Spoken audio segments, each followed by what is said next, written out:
video. 2 minutes or so. I'd like to give another 2 minutes just for us to try and rectify that issue with the link for the Prime Minister, and also to allow Dr. Dyer to join, since she will be doing the welcome and endorsement, which is quite early on the program. That's okay. We can wait a few minutes more.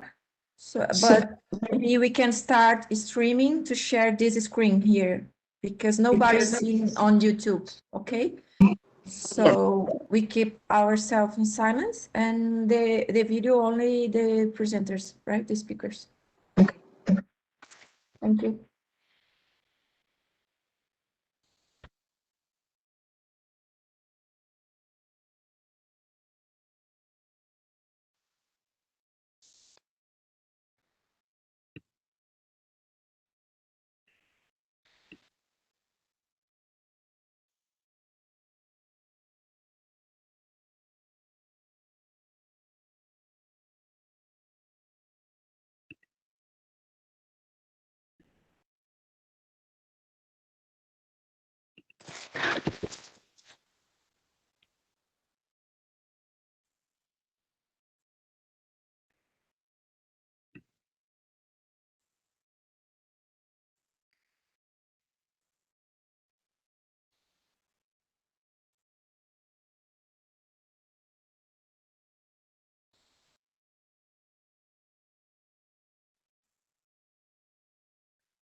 Prime Minister, can you hear us?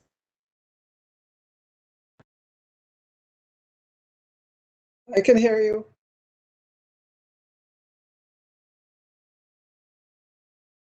Great. Are you able to turn on your video? My video is on.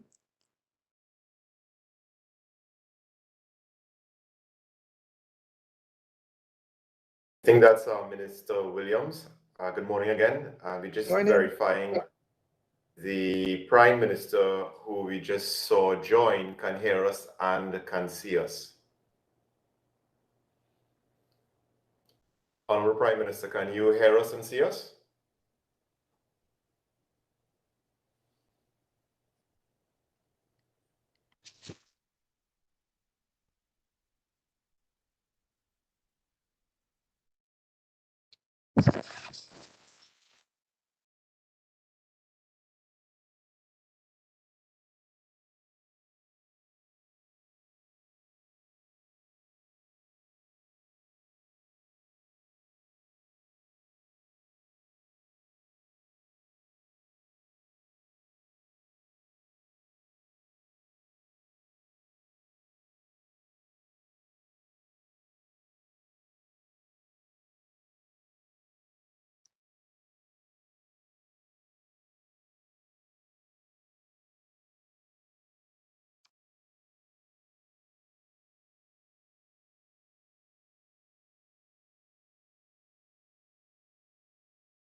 Prime Minister, can you hear us?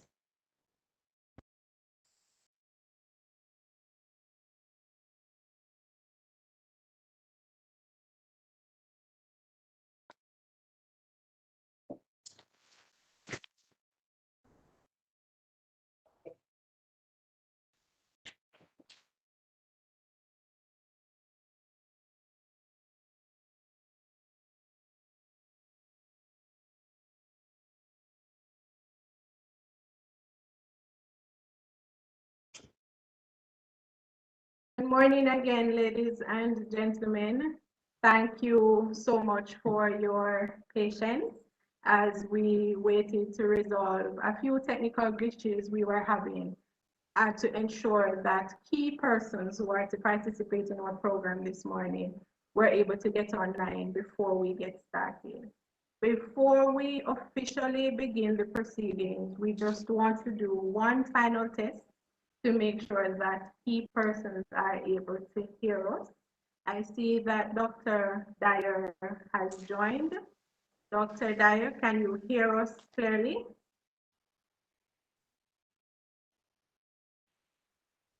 Dr. Dyer, if you are able to hear us, just open your microphone and acknowledge, please.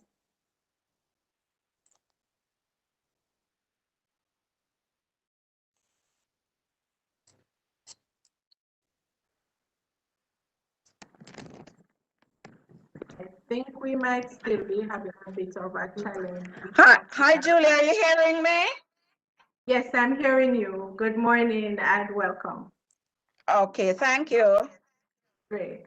I see that we have also been joined by the Most Honorable Andrew Holness, our Prime Minister. So I'm going to ask at this point if the Prime Minister's technical team could just also acknowledge that you are hearing us clearly and are able to speak back to us. Hello, good morning. Good morning. Morning. OPM here. We are hearing you, and are you hearing me? I am hearing you, but you are just a tad bit low. So if you Okay. could just adjust that, I think we'll be fine. All right, you're hearing me clear? Much better. Thank you Okay, so much. thank you.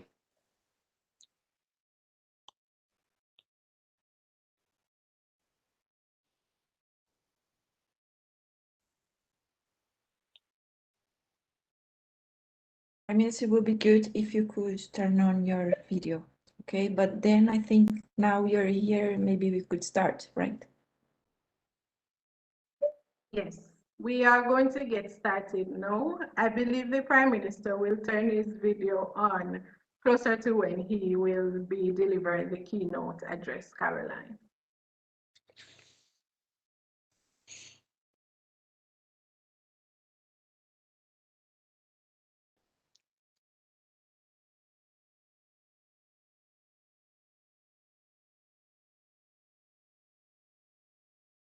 All right, I believe we are ready to get started. Thank you so much, ladies and gentlemen, for joining us. And I also want to apologize for the delay in starting. And thank you all for your patience, having waited with us to get this activity underway this morning. I would like to acknowledge the Most Honorable Andrew Holness, Prime Minister of Jamaica, Honorable Favour Williams, Minister of Education, Youth and Information, Mr. Ned Cabot, Director, Country Digitization Americas, Cisco Systems, Mrs. Catherine Touch, Director of Corporate Affairs of Cisco Networking Academy, Mr. Edward Gavidon, Chairman of the Heart NSTA Trust Board of Directors and other directors of the board, Dr. Janet Dyer, Managing Director of the Heart NSTA Trust and other members of staff, representatives and partners of the public and private sectors and civil society, representatives of the media, ladies and gentlemen, and all the persons who have joined us virtually as we bring this event to you live via the WebEx platform and also streaming on Heart's YouTube channel, Heart NSTA Trust. Good morning. This morning, we are here to participate in a virtual event to mark our digital acceleration through education session and to further solidify an ongoing collaboration between the Heart NSTA Trust and the Cisco Networking Academy. It is indeed my pleasure to be your moderator this morning. I am Julia Smiley Green, Director of Marketing and Communications at the Heart NSTA Trust. And I want to take this opportunity to say a special welcome to all of you, ladies and gentlemen, who have taken time from your very busy schedule to join us virtually this morning as we commemorate this event. Before we go further with the proceedings, we're going to pause at this time and I invite you to stand at attention wherever you are in acknowledgement of the national anthem that will play. And I also want to apologize in advance to our viewers on YouTube who may not be able to hear the anthem, but we ask that you acknowledge nonetheless.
Thank you so much, ladies and gentlemen, for the respect you have shown to our national anthem. At this point, it is my pleasure to invite our Managing Director at the Heart NSTA Trust, Dr. Janet Dyer, to bring the official welcome and also to deliver remarks endorsing this program. Dr. Dyer. Thank you, Julia. Most Honorable Prime Minister Andrew Holness, Prime Minister of Jamaica, Honorable Favour Williams, Minister of Education, Youth and Information, Mrs. Audrey Sewell, Permanent Secretary, Office of the Prime Minister, Mr. Ned Cabot, Director, Country Digitization, Americas Cisco System, Mrs. Catherine Cobb, Director of Corporate Affairs of Cisco Networking Academy, Mr. Edward Gabidon, Chairman of the Heart NSTA Trust Board, members of staff, representative and partners of the public and private sector and civil society, representatives of the media, good morning.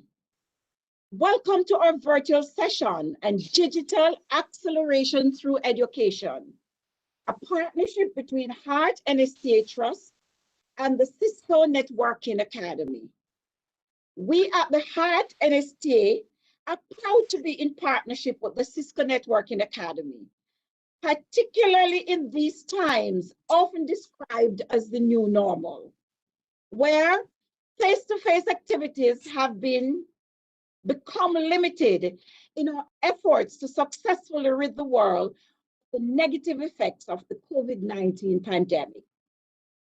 The Heart NSTA Trust has been in partnership with the Cisco Academy since February 2002, where the first networking academy was established at our Stony Hill Academy, now our Eastern Tibet Institute. Since 2010, the management of the Networking Academy has been with the Caribbean Institute of Technology, now the Hart College of Innovation and Technology. And we have started work since 2002 to successfully prepare technologically skilled and competent workers whose accreditation is globally recognized. This morning session underscores our role as leaders in TVET who train and certify workers to adapt to the changes in the environment that impact our workplaces and the economy. The health of our developing economy is largely measured by the array of skills of its people. And as the Human Capital Development Agency, we have to take the lead in providing these skills and enhancing workplace development within the key sectors of the economy. Ladies and gentlemen, technology and its subsectors have become crucial in addressing the many challenges of the 21st century, and the Heart NSTA Trust has been engaging our partners to address the skills deficit. Our labor market intelligence and research team, through their research and production of sector skills, seek to determine the current and anticipated training needs of different industries. Their studies also try to identify possible technological innovations that may impact industry to determine how these technologies affect occupational competencies. This information is used to guide our programs and offerings within the technical and vocational education and training systems. Technology trends such as data analytics, cybersecurity, artificial intelligence, and robotics must be fully supported by the education and training sector, and we are ready to provide the training support. Hence, our continued working relationship with the Cisco Networking Academy. The HCIT, or the Hart College of Innovation and Technology, has been designated as an Academy Support Center and an Instructor Training Center of Cisco Networking Academy. The Train the Trainer program, which began in April 15, provides an opportunity for successful graduates to return to their respective institutions to implement training programs with a minimum of 10 students each, thereby expanding and strengthening the portfolio and community of Cisco Networking Academy in the region. As an academy support center, the Hart College of Innovation and Technology will become the primary point of contact for supported academies in need of operational assistance related to academy and course management. The Train the Trainer program recognizes that TVET in today's environment requires competent instructors who are knowledgeable and up to date with the relevant technologies for teaching and learning. This program provides an opportunity for our citizens to become more comfortable in the use of digital tools in their home, workplaces, and society. The use of these tools will certainly help to support improved access to some basic services in society. On behalf of the management and staff of the Hart NSTA Trust, I want to thank Cisco for the opportunity given to us through its partnership. Partnership that can only increase Jamaica's global competitiveness and continue to prepare for the world's technological advances through education, training, and job opportunities. I welcome you all to this session, and I look forward to a fruitful discussion and a continued meaningful and targeted partnership with the Cisco Networking Academy. Thank you all. Thank you so much for those remarks, Dr. Dyer. I'm sure all our session participants now feel much more welcome, and I'm sure everyone also now have a better appreciation as to why we are here having this session this morning.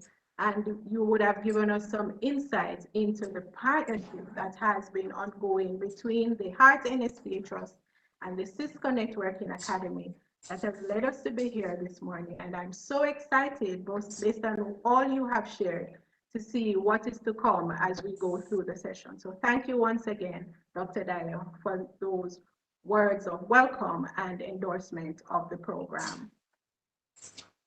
At this point in time, ladies and gentlemen, we are going to be hearing from the Honorable Favour Williams, MP, Minister of Education, Youth and Information, sharing with us from the perspective of the ministry as we continue to have our discussions regarding digital acceleration through education. Minister Williams, welcome. Sure. And please go ahead with your remarks. Thank you, Madam Moderator. Good morning, everyone. Let me acknowledge the most honorable and Your Holiness, our Prime Minister of Jamaica, the Honorable Darrell Vaz, Minister of Science, Energy and Technology, Mr. Ned Cabot, Director, Country Digitization, America's Cisco Systems, Mrs. Catherine Tuck, Director of Corporate Affairs of Cisco Networking Academy, and other Cisco team members, Mr. Edward Gabadon, Chairman, Hart NSTA Trust, and other members of the board, Dr. Janet Dyer, Managing Director, Hart NSTA Trust, and other members, team members from the Ministry of Education, Youth and Information, members of the media, representatives and partners of the public and private sectors, and civil society. Ladies and gentlemen, good morning again.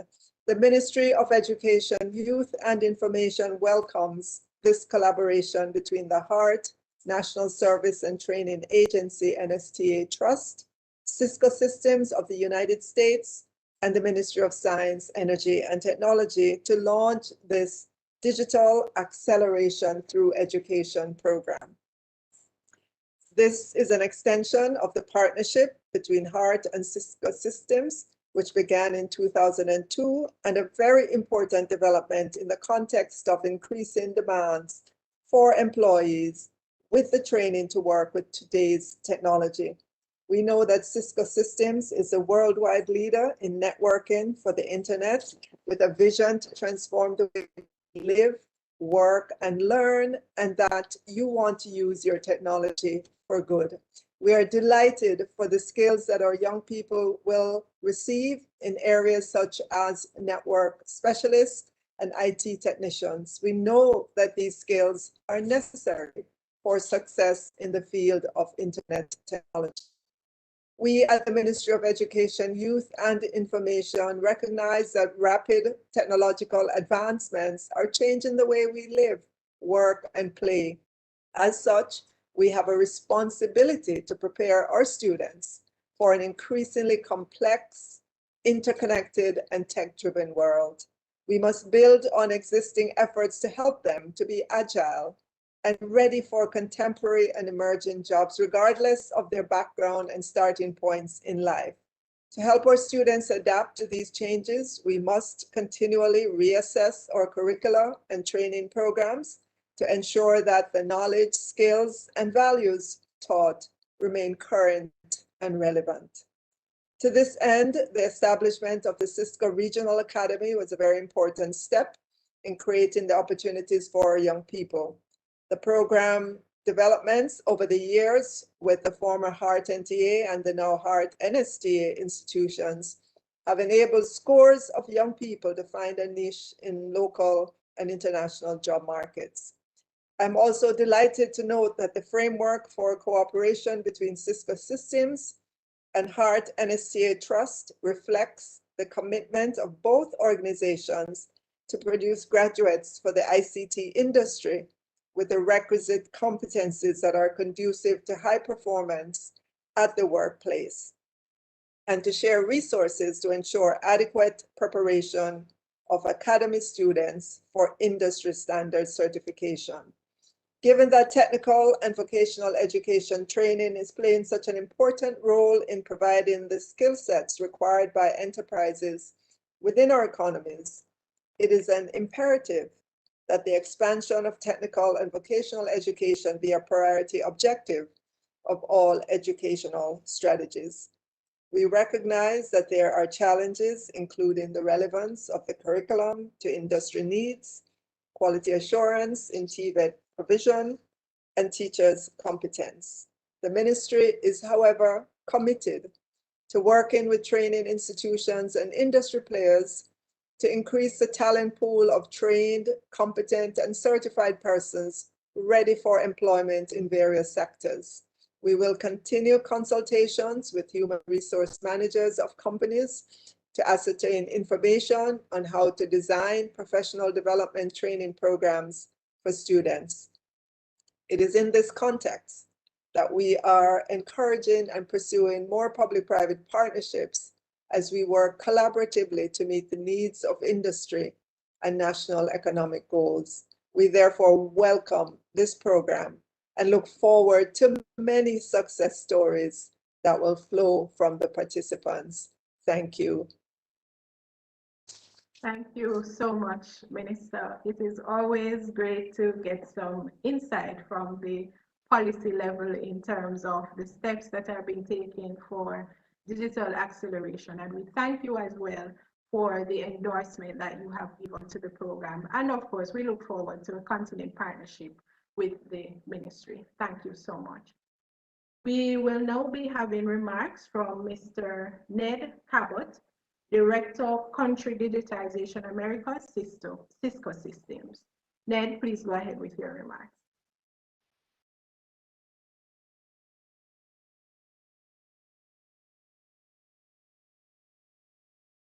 Ned, you are in mute. Sorry. Not on mute. Can you hear me now? Yeah. Okay. I think I was, forgive me. So I'll start again, ladies and gentlemen. Thank you. I want in particular to acknowledge the Most Honorable Andrew Holness, the Prime Minister of Jamaica, the Honorable Minister Fayval Williams, the Minister of Youth, Education, Youth and Information, Dr. Janet Dyer and Mr. Edward Gabidan of the HART NSTA Institute, members and staff of the Institute in particular, Permanent Secretary, members of the press, members of the civil society. You do us, each of you does us a particular honor this morning by joining us to acknowledge this important partnership that Cisco and the HART Institute will launch today. We are grateful that each of you has taken the time to be with us this morning, and we appreciate the privilege to be with you. As I thought about what I wanted to share with you this morning, I thought I might just reflect for a moment about why digitization through education is so important just in this moment. As we struggle through this terrible pandemic, the implications of digitization for our communities, for our governments, for our businesses have been completely transformed. We saw more than 1 billion children were sent home suddenly to a hybrid learning environment, many of whom went there without the tools that they needed to succeed in that environment. We saw nearly 90% of organizations around the world sending their employees to work from home. From one day to the next, we had to create a whole industry of telework that didn't exist. And of course, that's just the people who were sent, who could work from home. So many of us were unable to continue working in this pandemic because we couldn't work from home. So all of us have suffered, many have suffered terribly. But from a digital perspective, it strikes me that this pandemic really has 3 lessons to be learned. And the key thing here is that without training like that which the Heart Institute will provide, we cannot accelerate this digital transformation of our societies. So to me, the first lesson is what can be delivered digitally must be delivered digitally. That means government services, that means healthcare, that means business services. What can be delivered digitally must be delivered digitally. Consumers, citizens will demand it, and the pandemic has shined a bright light on that basic idea. The second thing that strikes me as a lesson, a learning or a principal takeaway from this experience during the pandemic is the importance that digital plays in creating inclusive societies. We have known for decades that the digital divide was a challenge for so many of our societies, but this pandemic has shown a bright spotlight on that digital divide, as we've seen some people able to work, others not able to work, some students able to continue their learning experiences, albeit imperfectly, some being forced to abandon learning altogether because they lacked the devices or the connectivities at home to continue doing so. So I think the question of equality, inequality, and inclusion has been so exacerbated by the pandemic, and the role of digital in helping to address those challenges for our communities is vital. But the third thing that occurs to me is how much of the change we've seen in the last year will remain permanent. I think, for instance, that we've all learned something about telehealth. Telehealth is here to stay because we've now become more comfortable. There was always a cultural barrier, I think, to accepting health services over video. But to some extent, that cultural barrier has been taken away. There were some business challenges. There were in some environments, doctors were paid a different fee for providing the same service over video than if they did it in person. So we've begun to overcome those challenges. I think telehealth is here to stay. It's going to help us deliver better quality services to the underserved in many parts of our communities. I think hybrid learning is here to stay. That means people who are unable to get to class will still be able to participate in class even if they're not physically there. I think business meetings are changed forever. I've had the great good fortune during the course of my career to meet with many senior government officials all over the world. And never before a year ago would it ever have crossed my mind that I would have the privilege to meet with a prime minister or a minister over video from my home, as I am doing right now. And I think that gives us the opportunity to enrich partnerships like this in ways we would never have imagined. So I think looking forward, there are many things we've learned from this pandemic and this crisis. What can be delivered digitally must be delivered digitally. Inequality and inclusion can be addressed through digital. And much of what we've learned will, I think, stay and help to make our work and play and learning lives better. But all of that survives only when we have the trained leaders and technicians in our societies who are able to maintain the networks that enable these kinds of communications. And for that reason, I acknowledge in particular Dr. Janet Dyer and her entire team at the Heart Institute for the outstanding work that you have done so far, and for the partnership that we are privileged to enjoy with the Heart Institute. Thank you very much.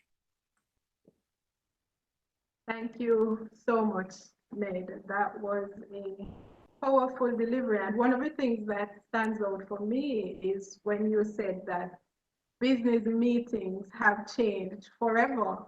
And I think for me, that's one of the things certainly that I want to stay with us, even as we continue after this pandemic. Thank you so much for your remarks, Ned.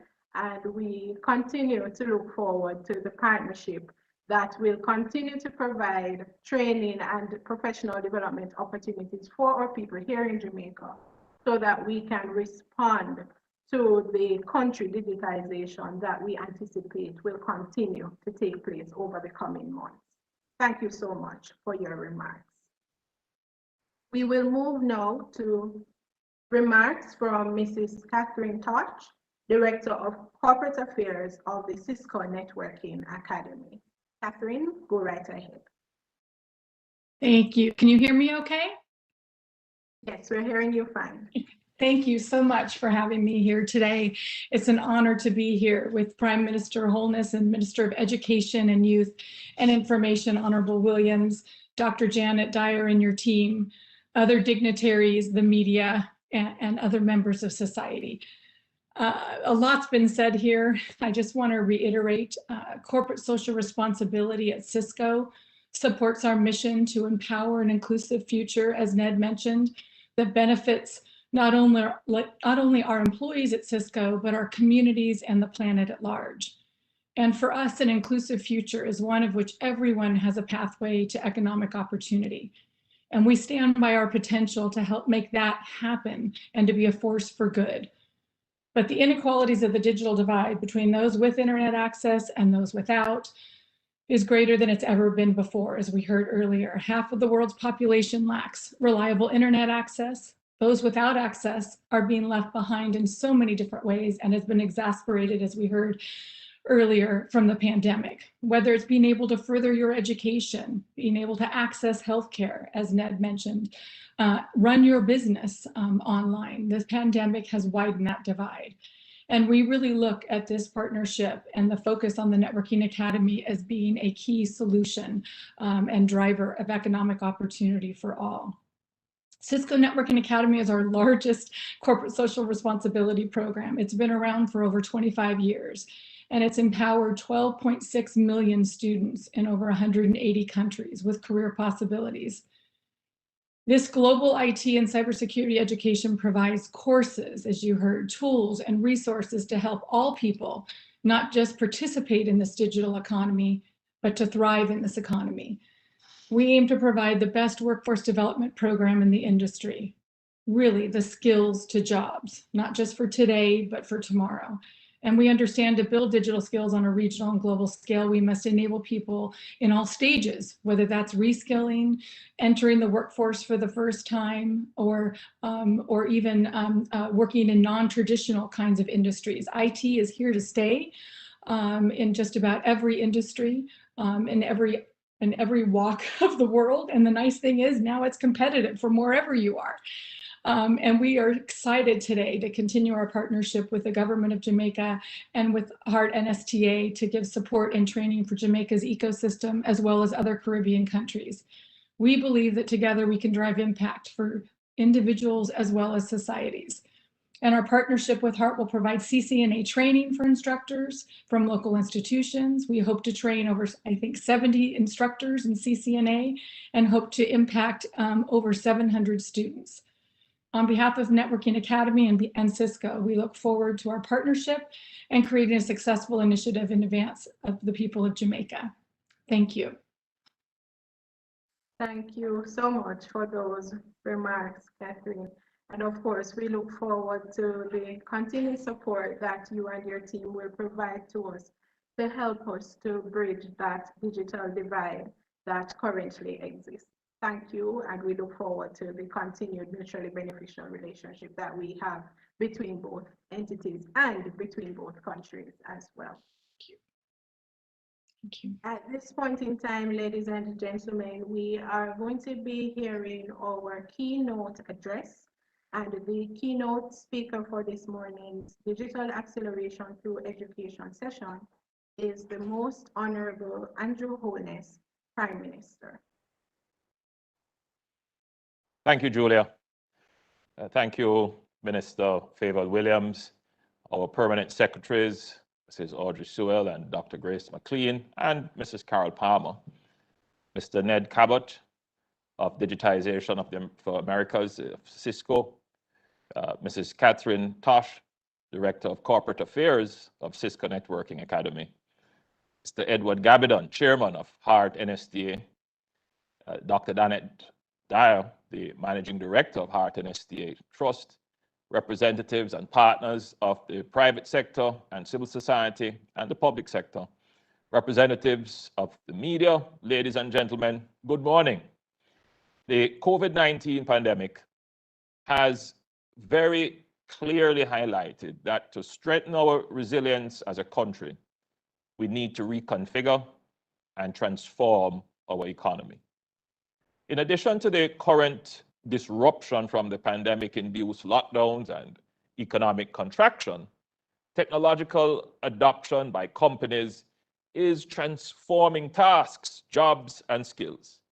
Automation, in conjunction with the COVID-19 induced recession, is creating a double disruption scenario for workers. The pace of technology adoption is expected to remain unabated and likely to accelerate in some areas. Although a number of jobs will be destroyed, there will be huge new opportunities created in the digital economy. The World Economic Forum, in the most recent The Future of Jobs report, estimates that by 2025, 85 million jobs may be displaced by technology, while 97 million new roles may emerge that are more adapted to the new division of labor among humans, machines, and algorithms. In the absence of proactive efforts, inequality is likely to be exacerbated by the dual impact of technology and the pandemic recession. Jobs held by lower wage workers, women, and younger workers were more deeply impacted in the first phase of economic contraction. As a country, we need to accelerate our investments in the markets and jobs of tomorrow. We need to diversify our industrial and productive base. Far too long, we have been dependent on the traditional industries that have sustained us over the years. The COVID-19 pandemic has highlighted the need for us to be more innovative. We must bring new ideas and technologies to expand and increase efficiency of our traditional industries. We must also invest in the industries of the future. We have already started to re-engineer our processes. For example, as a means of managing movement in our pandemic, we have recently launched the pilot of the new e-commerce National Delivery Solutions ENDS in Portmore. This initiative is aimed at enabling and expanding our delivery economy by facilitating certain quick services businesses providing food and pharmaceuticals to continue to operate for longer hours during the curfews. We are now firmly in the midst of a fourth industrial revolution, which is about cyber-physical systems, artificial intelligence, biometrics, genome editing, renewable energy, 3D manufacturing, autonomous vehicles, business intelligence, big data, and the Internet of Things. There are also new global trade dynamics that could see massive shifts in supply chains and production hubs. There is much to be done to create the Jamaican with the highest level of socio-emotional intelligence and competencies and skills to be able to articulate in this new cyber-physical world. This will enable us individually and as a people to accomplish great and complex tasks productively with a growth mindset while maintaining our emotions in social transactions to resolve conflict without violence, with pro-social and rational attitudes, and it all starts with our education system.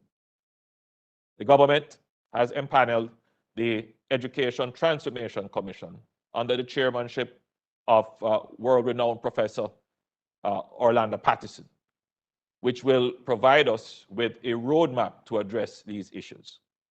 Today, we are seeing education systems worldwide struggling due to inadequate connectivity and access to technology. Many classrooms lack internet connections, leaving students ill-prepared for the opportunities and jobs generated by today's information-driven economy.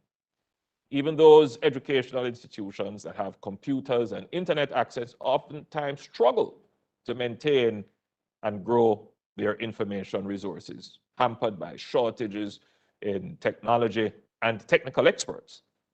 The Cisco Networking Academy program is a timely response to these challenges. It is a highly successful alliance between Cisco systems, education, business, government, and community organizations. The program has seen phenomenal growth since its launch in 1997 and now spans more than 180 countries. The Heart NSTA Trust has had a long partnership with Cisco. The Cisco Regional Academy was launched at the Stony Hill Heart Academy in February 2002. The Hart College of Innovation and Technology became the Cisco Academy Regional Support Center in 2013, providing support to 9 institutions, 6 in Jamaica and 3 in the region.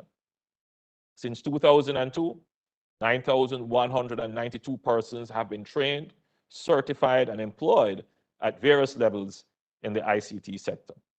The program is today being relaunched across Jamaica with the aim of scaling it up through a train-the-trainer approach.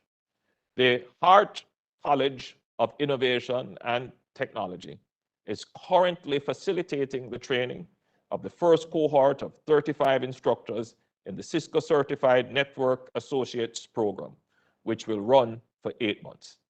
The program will enable us to address the growing demand for networking professionals, particularly under the new normal that has resulted from the pandemic. Certification helps you to quickly gain and validate valuable skills to further your career. As job roles change and customers adopt different technologies, certifications must also evolve to respond to the industry, which is critical. I commend the Hart NSTA Trust and Cisco Systems for forging this relationship through which Jamaicans will benefit from greater opportunities for training and certification in an area of high demand. This initiative is in perfect alignment with our plans for transforming into a digital society. We look forward to a successful collaboration and encourage other similar initiatives that will help us to train and upskill our workforce for global competitiveness and economic growth. Thank you.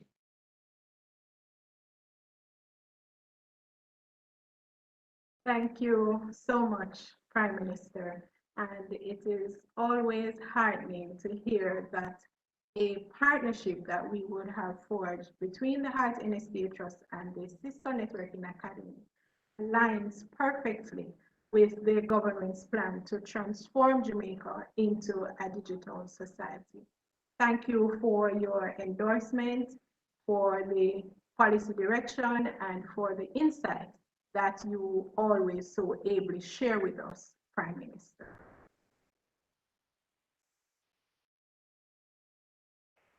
We are moving now, ladies and gentlemen, to a discussion segment of this morning's session, where we're looking at digital acceleration through education.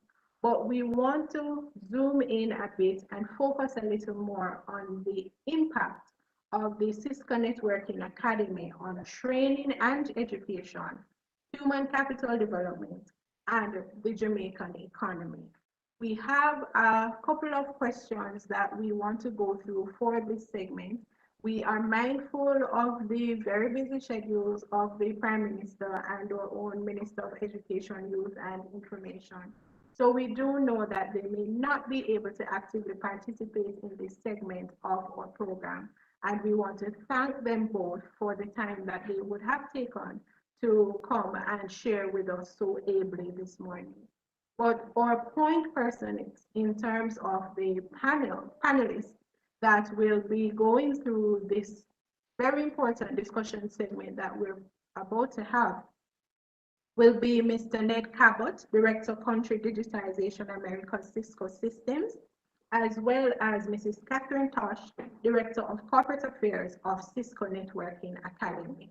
So both Mr. Cabot and Ms. Tosh will be fielding questions, and we are quite sure that members of the public or virtual audience that has joined us this morning will find the responses and the ensuing discussions to be very beneficial as we look a little more in depth into country digitization and how the Cisco Networking Academy and Cisco Systems has been working to transform countries across the world, and also some of those best practices and strategies that can be applied to the Jamaican context as we continue to work towards transforming our society into a digital one. So the first question I would like to pose to our panelists this morning is, what are some of the current global trends in digital acceleration, and what are some aspects that you have both identified as you work in your respective countries and companies that you believe can be applied to the Jamaican context here? So we will have Ned first responding to this question. Thank you, Ms. Green. I think, of course, there are many trends in digital acceleration, but I was thinking about two. The first one is that digital is core business for policymakers now. What I mean by that is that in the past, policymakers, senior government officials would have a chief information officer in the ministry, for instance, or they might have a minister for digitization, or digital might be part of a ministry of communications. But what we're seeing more and more is that digital strategies are at the heart of government functions. So a Ministry of Transportation looks at digital as a core part of how to deliver a transportation mission. I'm coming to you from my home here in Washington, D.C. right now in the United States, where the President of the United States is going to be talking tomorrow about his vision for infrastructure. And we expect digital to be a significant part of the President's plan for investing in infrastructure in the United States. That's just an example of how digital is no longer a separate track. There's no separate technology focus. Digital is infused in everything that we're doing. You can see that in Jamaica in particular. I mean, Jamaica has done very well in connecting schools, for instance, in order to enable students to access the global resources that are available online, where Jamaica is well ahead of other countries in the region in terms of school connectivity. I'm sure, Madam Minister, not good enough will also be the add-on. There's always work to do, but I think Jamaica's done very well in this area. But where you see connecting schools is part of the National Education Plan. You'll see connecting infrastructure, and as the minister mentioned, the Internet of Things becomes part of a transportation plan. And so this is one of the real trends that we see all over the world, is that digital is core business for policymakers. It's not a sideline. It's not just a technology focus. It's relevant for everyone. I should mention actually one more thing before I go to the second point. One of the reasons why digital is relevant for everyone is security. The security risks in digitization are real. If we don't secure our students when they're going online, we put them at risk. If we don't secure our citizens' information as we seek to drive value from data and information sharing, we put our citizens at risk. So security becomes core to the digitization mission. And again, that's why digital is of interest at every level of government, including the most senior levels. It's not just to the individuals who happen to be responsible for technology or security. The second trend I wanted to highlight just briefly, and then hopefully we'll get to some discussion, but that is, we're seeing a completely transformational thinking around the world in terms of the future of work. Work, as we know it, has changed forever. We mentioned before the idea of what business meetings are different, and in my personal experience of meeting with senior government officials over video from home, which was unthinkable, unimaginable. But right now, surveys suggest that almost 60% of workers anticipate they'll spend at least 8 days a month working from home. We're going to have most meetings in the future will have people who are in person and people who are working remotely. We're going to need to think about the role for digital technologies in bringing us safely back into the workplace. For instance, how do we maintain a safe manufacturing facility when you can't bring your technical experts to the floor to repair factory floor equipment? We need to bring those experts in remotely using the right technologies, always ensuring security, in order to prevent the need to move so many people, to keep us safe even as we battle the pandemic. But the future of what work means, whether it's a workplace or a factory floor or a hospital, the future of work is going to be completely transformationally different. And I think it's going to impact many, many of us over time. So I would start, Ms. Green, with those two things that I think digital is really core business for all senior government officials, and the future of work will be transformed.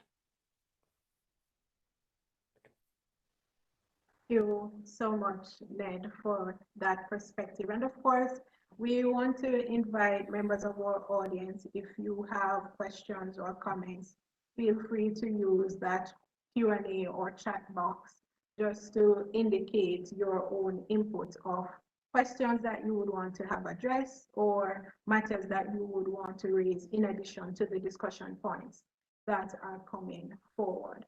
As a follow-up, Ned, I want you to zoom in for me a little bit and help us to imagine smarter cities and how that can translate into the Jamaican context when we look at possibilities within sectors such as transportation, utilities, public safety and security, and the environment. How would you respond to that in our context? Julia, I think that smarter cities is a great example of one of the most important ideas we have to remember in thinking about the role of technology in our societies and the role of digital transformation. And that is that what matters is the mission. The technology is not the important part. In other words, let's build smart cities because we're going to know, because the technology will keep us safer, will keep the air cleaner, it will keep citizens deliver better services. We don't start with the technology. Don't start with the goal to create a smart city. We start with the goal to address the major challenges in our communities. What I mean by that is, let's think about sometimes what we call the use cases. In other words, what's the particular use that will be made of a technology asset? So in the case of smart cities, I emphasize this because smart cities have experienced a lot of hype over the years all around the world. I think People are wondering what a smart city is. Everyone wants to be smart, but no one really knows what that means. So I think we have to move away from this concept of we all must be smart cities. We need to stay with what we already know is important, which is serving the communities in which we live. So I think in cities in Jamaica, you begin to think about what are the major challenges that our communities face. And I can think of lots of ways to think about it. The first one is to say, let's build a unified technology strategy. So to my first point, if technology is part of the mayor's agenda, technology is part of the agenda for senior city leaders, they will say, okay, let's build a single vision for how we're going to create a smart city. And then they can begin to look at the individual use cases or the individual applications that can be addressed. For instance, environmental sensors can help us to understand in real time air quality variations through seasons, but also in connection with changes in regulation, changes in level of industrialization or operation of individual facilities, so that we can really try to best understand how to both maintain economic growth and preserve the health of our communities. Technology can be hugely helpful from a public safety perspective. When our first responders, whether they're police officers or firefighters, are connected, they can have information, they'll have more information about the situation in which when they put themselves at risk to protect us, we want to empower them with information about the situation in which they're putting themselves. So video surveillance, let's give them access to the video cameras that are on the location where there may be an incident. Let's give them sensors on their persons that track where they are. If a firefighter is going into a dangerous situation, we want to know if she or he is safe, where she is, if she's lost in that building. So I think we need to think about what the principal policy goals are, and if it's public safety or if it's traffic alleviation or it's educational enhancement, and then build a technology strategy around those public policy goals. And the end result will be a smart city, as long as we start with what our principal policy goals are.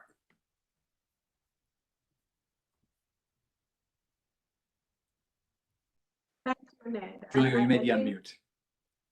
Thank you.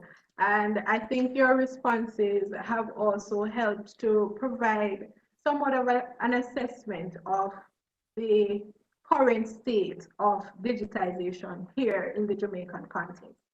I'd like to bring in Catherine in the discussion at this point to now look at what are some of the strategies that as a developing country, Jamaica can employ to accelerate country digitization. And perhaps you could also go a little further, Catherine, to tell us the role that the Cisco Networking Academy could play in helping us in that process. Yeah, thank you. And I think there are lots of great examples. In fact, I was in a call earlier this morning with Europe, Middle East, and Africa, some of our partners, and the way they're coming around, and I'll take it from the kind of the learning and education side of it, is they're finding best practices from each other. They're finding that there are ways that what we said during the pandemic was that learning never stops, that how do we find ways to bridge from the classroom to home, and all of that started to merge together now, and you're finding instructors that are learning from each other how to engage students and learners in new and different ways. The learners and students have new expectations as well. They've just spent this last 12 plus months in different environments, and how do we come around that differently?